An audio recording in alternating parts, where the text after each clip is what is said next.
Aleluia, louvado seja o nome do Senhor. O tema sobre clamor no livro de Jeremias. Quando eu comecei a ler, eu falei, Senhor, eu estou igual a Jeremias. Falei, Senhor, eu não quero falar.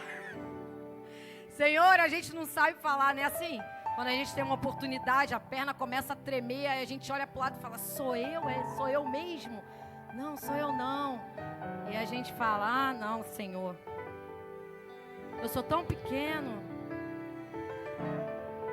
E realmente, irmãos, eu me encontrei como Jeremias quando me foi dado essa oportunidade.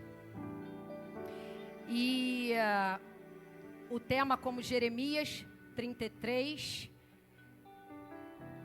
capítulo 3, versículo 3, mas a gente vai ler do 1 ao 3. Jeremias 33, versículo do 1 ao 3. Vai dizer: Jeremias ainda estava preso no pátio da guarda, quando a palavra do Senhor veio a ele pela segunda vez.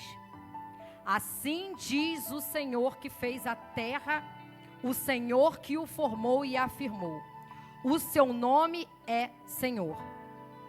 Clame a mim, e eu responderei, e direi a você coisas grandiosas e insondáveis que você não conhece. Vou repetir. Clame a mim, e eu responderei, e direi a você coisas grandiosas e insondáveis que você não conhece. Pai, no nome de Jesus, queremos te agradecer, Senhor, por esta noite, por mais um momento na tua presença. Pai, obrigado. Fale conosco, Senhor. Queremos ouvir a tua voz. Senhor, sabemos que sem ti nada temos, sem ti nada somos. Então, Senhor, fala conosco como deve ser falado, Senhor, como aquilo que não que precisamos, mas o que tu quer dizer ao teu povo. É o que eu te peço e já te agradeço, em nome de Jesus. Podeis assentar.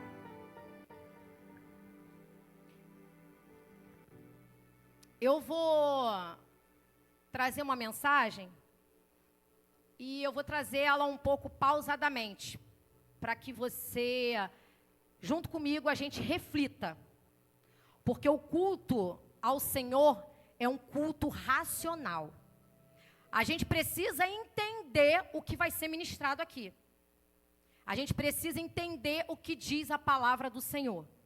Então a gente vai destrinchar ela um pouco, mas pausadamente.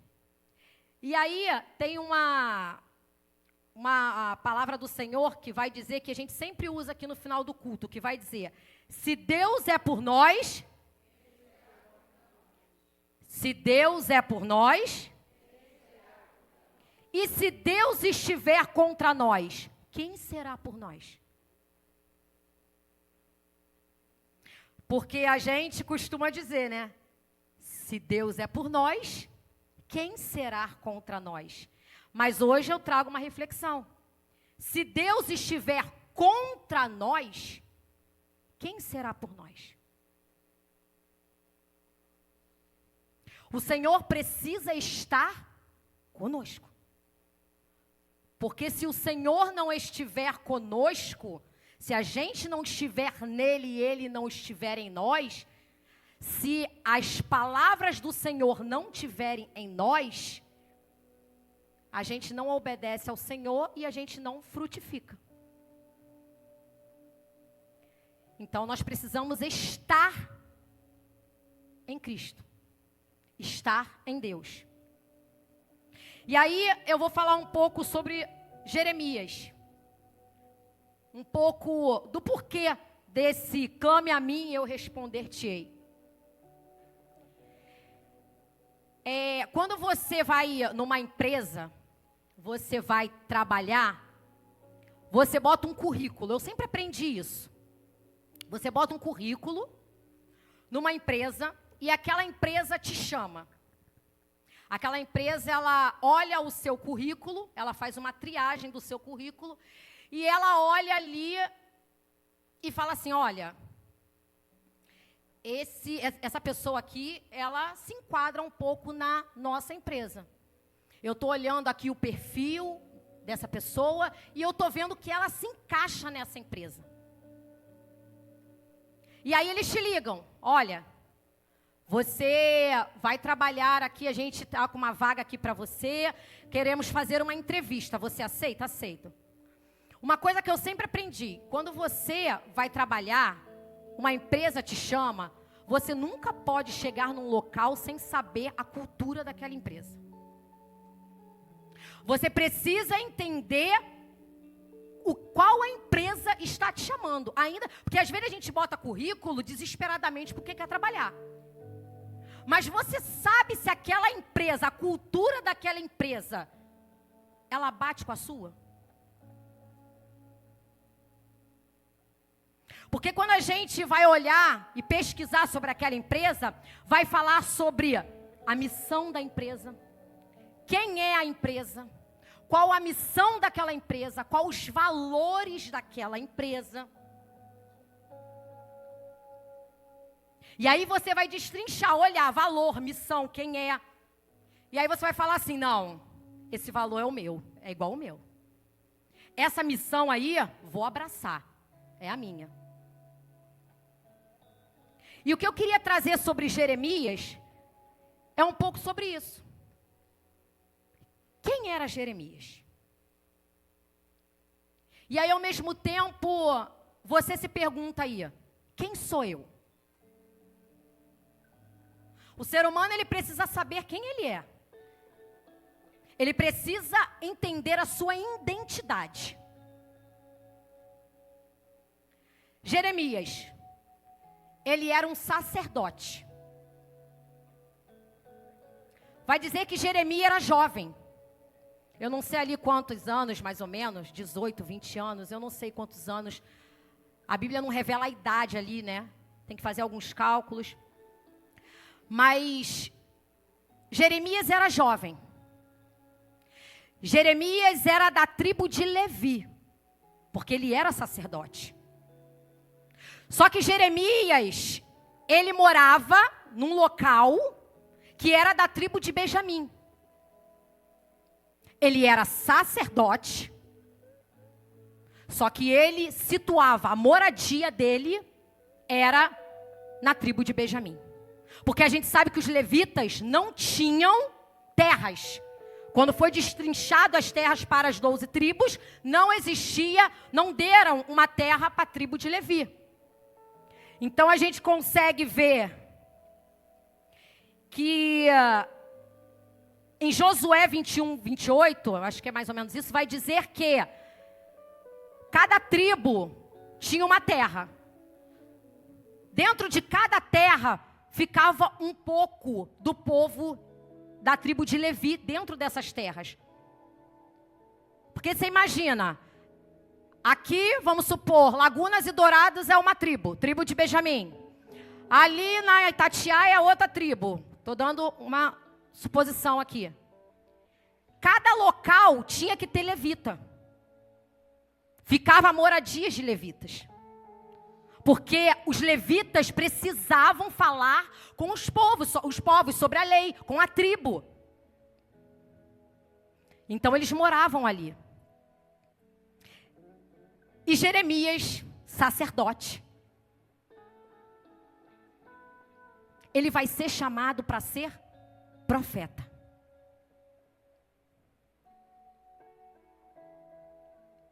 Jeremias foi chamado por Deus para ser profeta às nações, antes mesmo de estar no ventre da sua mãe. Deus já tinha um propósito na vida de Jeremias. Eu quero que você entenda bem a história. E eu vou te dizer algo. Não existe ninguém sentado aqui que esteja me olhando agora que não existe um propósito. Você tem um propósito.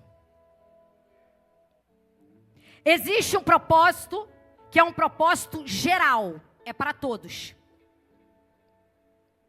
Todos precisam falar do amor de Deus, todos precisam crescer espiritualmente, todos existe um propósito geral. Só que dentro de um propósito geral, vai existir um propósito específico. Jeremias tinha um propósito geral, dado a ele, pela genética, pela família, de ser um sacerdote.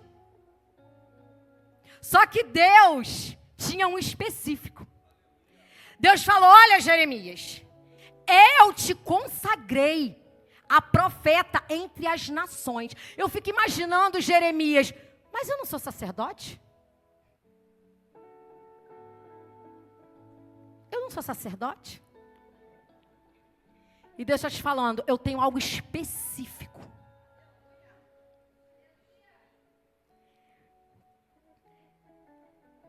E além de quem é Jeremias, eu quero que você entenda um pouco sobre os valores de Jeremias. Jeremias, ele tinha algo chamado fidelidade. Sabemos que Jeremias foi chamado no momento em que o povo de Israel estava numa grande rebeldia. O povo estava em pecado. O povo estava se afastando do Senhor. O povo cultuava outros deuses. Vivia uma vida mística. O povo só se afastava do Senhor. Se a gente for olhar no livro de Jeremias, capítulo 7, o povo, ele vai à igreja. O povo vai ao templo. Só que o Senhor fala através de Jeremias: Jeremias, não adianta. Quando eles estão lá do lado de fora, Jeremias, eu tudo vejo. Eu tudo sei. Eu não durmo e não cochilo. Eu tenho visto o que o meu povo tem feito, Jeremias. Só que chega às 7:30 da noite, Jeremias, eles estão lá no templo me adorando como se nada tivesse acontecido. Jeremias, você consegue sentir a minha dor? Será que você consegue sentir o que eu sinto, Jeremias? E deixa eu te falar uma coisa. Eu falei que Jeremias, ele era o quê? Mas ele foi chamado a? Jeremias, como sacerdote, ele representava o povo diante de Deus. Eu vou te falar, Jeremias está aqui, representava sacerdote. Está aqui, ele pega o povo e apresenta diante de Deus. Ele pega o clamor do povo, ele pega as ofertas do povo e apresenta diante de Deus. Ele conhece o pecado do povo. O sacerdote, ele conhece as deficiências do povo. Ele consegue sentir a tristeza do povo. Pequei, Jeremias. Pequei, Jeremias. Jeremias, ele está ali observando tudo. Eu não sei se ele serviu como sacerdote pela idade. Mas ele foi ensinado por isso, por ele ser um sacerdote de família, da tribo de Levi. Ele via isso. E ele conseguia olhar para isso. Ele pegava o povo e levava a Deus. Só que agora Deus falou: Jeremias, vem para o lado de cá, ó. Agora tu é profeta. E o profeta, ele já não representa o povo diante de Deus. O profeta, ele representa Deus diante do povo. Ele já pega a fala de Deus e joga para o povo. Você entendeu a confusão na mente de Jeremias? É uma confusão que ele fala assim, eu estou aqui, eu estou lá, eu estou aqui, eu estou lá, eu não sei onde eu estou, gente. O que eu faço? Eu oro pelo povo, eu falo com o povo, o que eu vou fazer?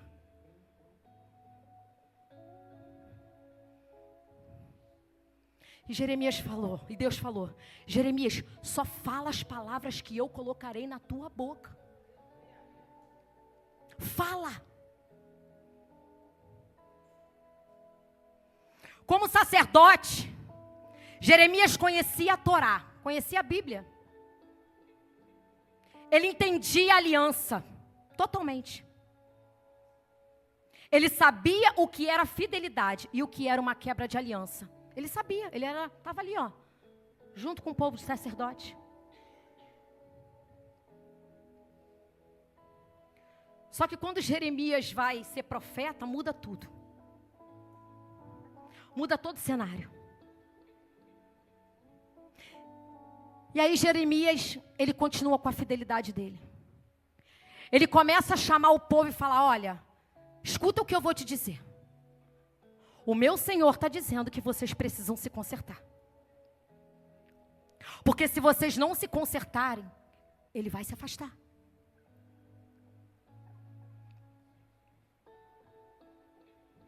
E às vezes é muito difícil a gente ouvir isso, é doloroso, eu sei. Porque dói em mim também.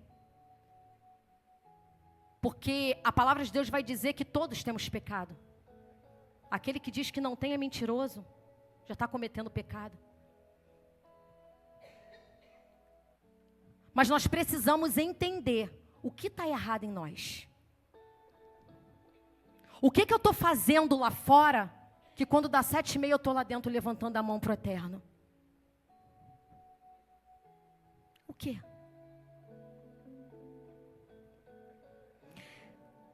Ele não deixou de falar. Ele continuou falando. Ele foi preso. Ele foi caluniado. Entre os próprios. Ele foi caluniado. Não quiseram ouvir Jeremias porque a palavra doía demais. Dói demais ouvir a verdade. Será que somos maduros para entender o que é a verdade? A verdade liberta. A Bíblia diz, conhecereis a verdade e a verdade não tem como viver sem a verdade.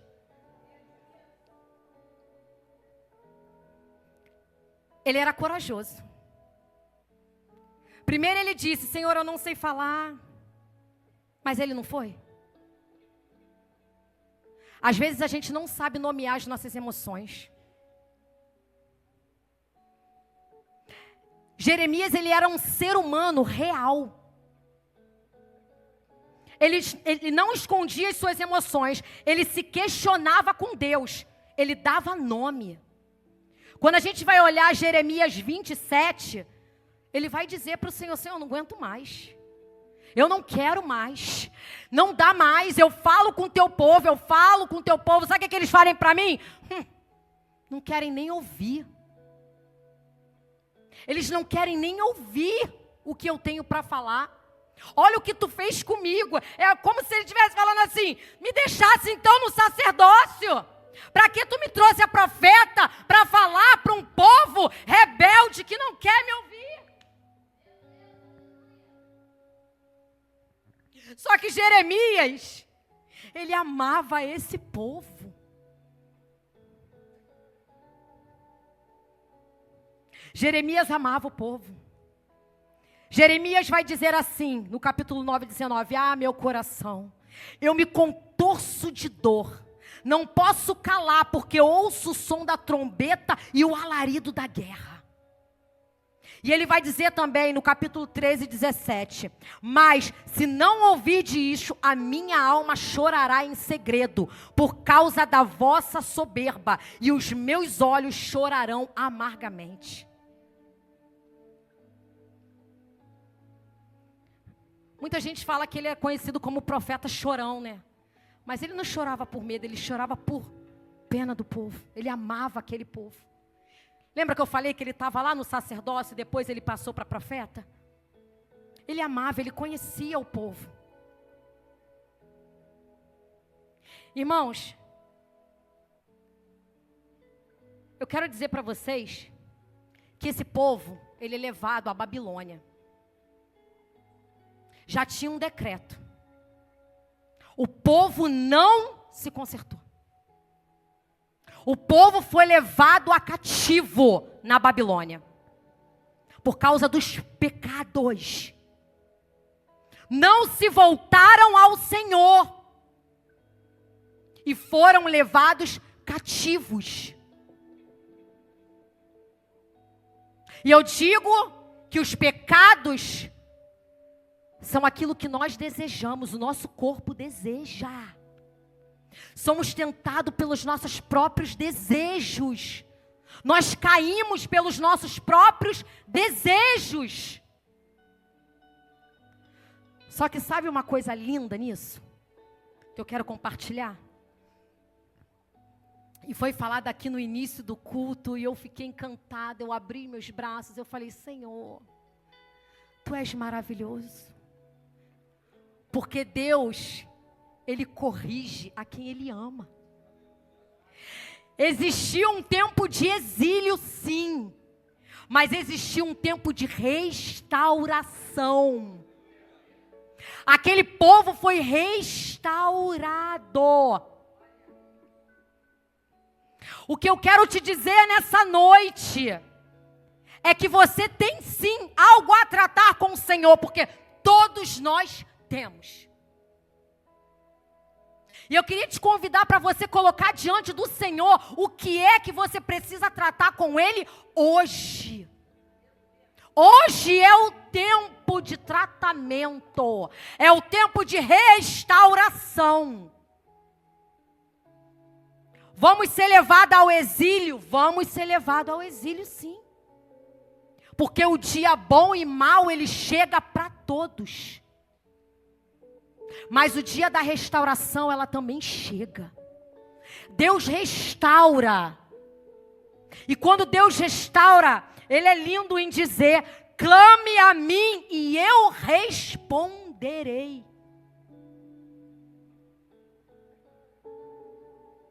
Irmãos, não é só por clamar. Quem clama de todo o coração é obediente. Quem clama de todo o coração tem desejo em fazer a vontade do Pai. Eu sei que nós muitas das vezes sim erramos, vamos tropeçar. A Bíblia diz, filhos, não pequeis, porém se pecar, lembra que você tem um advogado. O Senhor, Ele não nos lança fora. O Senhor, Ele está de braços abertos para nós. E dizendo, filho, esse é o tempo da restauração. É o tempo de se consertar. É o tempo de ajustar as coisas e entender quem é você em mim. Eu sei quem eu sou, diz o Senhor. E o Senhor te diz, e você? Você sabe quem você é?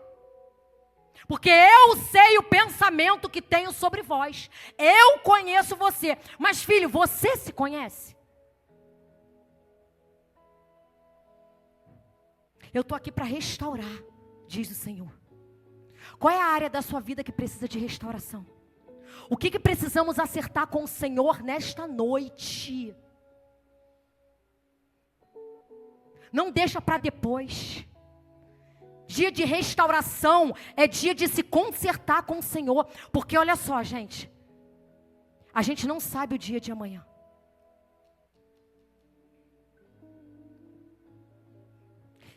E se Deus chamar a nossa alma hoje, chamar o nosso espírito, como a gente entrega para Ele? Como é que a gente entrega isso ao Senhor? Sem dizer para Ele, Senhor, eu errei. Senhor, me perdoa. Sem perdão, é impossível agradar a Deus. De repente a tua restauração é um perdão. De repente, a sua restauração é um vício. Vício tem várias coisas. Eu não sei qual é o seu momento de restauração. Eu sei do meu, porque eu digo que eu tenho. Eu tenho algo que eu preciso entregar ao Senhor e o Senhor me perdoar todos os dias. Queria que você se colocasse de pé.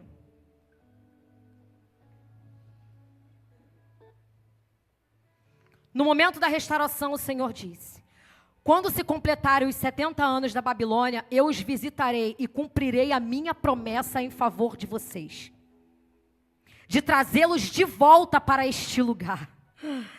Porque sou eu que conheço os planos que eu tenho para vocês, declara o Senhor. Planos de fazê-lo prosperar, não de causar danos nenhum. Planos de dar a vocês esperança e um futuro. Então vocês clamarão a mim, virão orar a mim, e eu os ouvirei. Vocês me procurarão e me acharão quando me procurarem de todo coração. Restauração é algo verdadeiro, é algo de dentro para fora. Eu preciso dizer para o Senhor: Senhor, me ajuda. O Senhor, Ele te ama. Ei, o Senhor te ama. O Senhor tem ciúmes de você.